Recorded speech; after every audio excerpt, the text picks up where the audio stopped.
The Man Who Amassed, a collection of mummified girls. Anatoly Moskvin seemed like a smart guy. The college professor and Russian journalist mastered 13 languages, but he also had a peculiar hobby. He was a self-dubbed necropolist, or an expert on cemeteries. Moskvin was so fascinated by cemeteries, in fact, that he visited 752 of them in and around his hometown.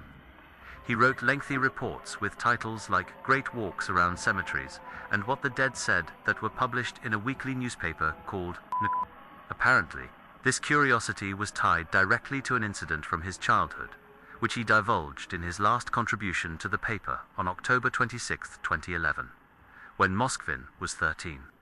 A group of men stopped him and forced him to join a funeral, and to kiss the lifeless 11-year-old girl on the lips. "I kissed her once, then again, he wrote.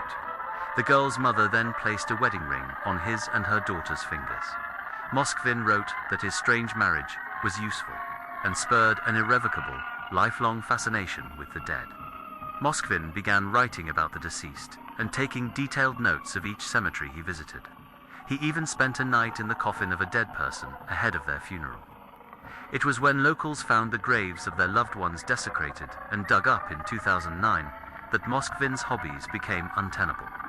The Russian government had no leads, but they were sure extremists were to blame.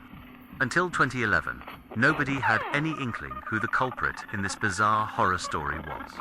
When they arrested him at home, they found countless life-size dolls littered the apartment, which Moskvin shared with his parents. The dolls' hands were covered in fabric, and makeup covered their faces.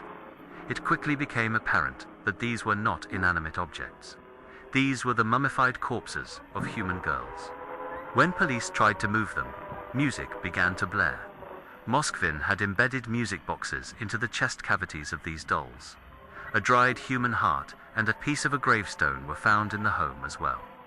The corpses were stuffed with rags, their eye sockets filled with buttons or toy eyes.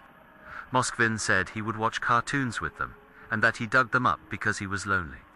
He said his biggest dream was to have children, and that he'd been waiting for science to figure out how to revive the dead. His parents had no idea. They assumed their son had a hobby of building large playthings. In court, their son confessed to 44 counts of abusing graves and bodies.